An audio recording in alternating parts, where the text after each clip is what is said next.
भक्तजनों, भगवान सूर्य सभी ग्रहों के राजा है।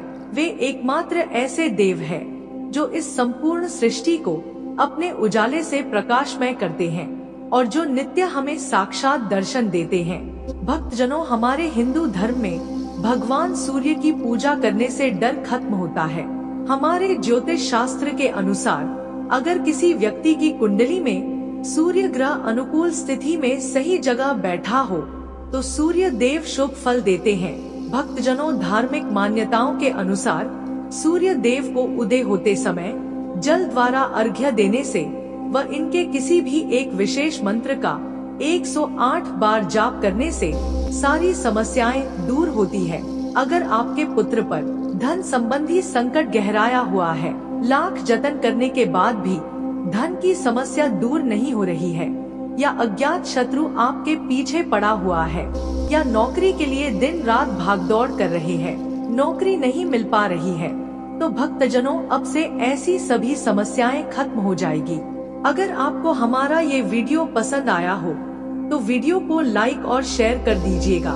साथ ही हमारे चैनल दैविक मंत्र को भी सब्सक्राइब कर लीजिएगा ताकि चैनल पर आने वाली सभी वीडियो आपको तुरंत मिल सके। और कमेंट बॉक्स में जय श्री सूर्यदेव लिखकर भगवान सूर्य का आशीर्वाद प्राप्त करें। तो आइए इस मंत्र का उच्चारण कर लेते हैं।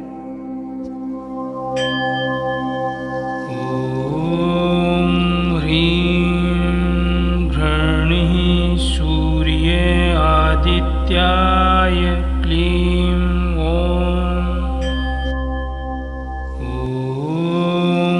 ह्रीं घृणिः सूर्ये आदित्याय क्लीं ओम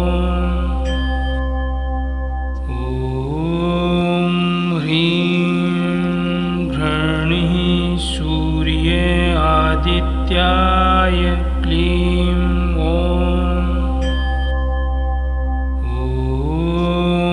ह्रीं घृणिः सूर्ये आदित्याय क्लीं ओम ह्रीं घृणिः सूर्ये आदित्याय क्लीं ओम ह्रीं घृणिः सूर्ये आदित्याय क्लीं ओम ह्रीं घृणिः सूर्ये आदित्याय क्लीं ओम ह्रीं घृणिः सूर्ये आदित्याय क्लीं ओम ह्रीं घृणिः सूर्ये आदित्याय क्लीं ओम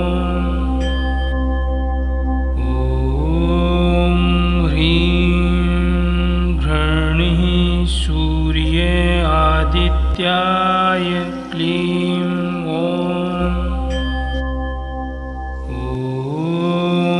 ह्रीं घृणिः सूर्ये आदित्याय क्लीं ओम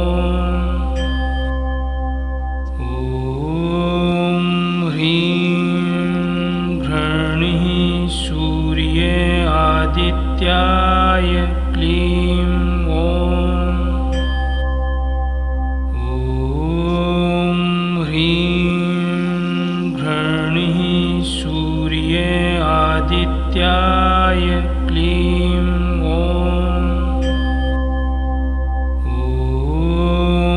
ह्रीं घृणिः सूर्ये आदित्याय क्लीं ओम ह्रीं घृणिः सूर्ये आदित्याय क्लीं ओम ह्रीं घृणिः सूर्ये आदित्याय क्लीं ओम ह्रीं घृणिः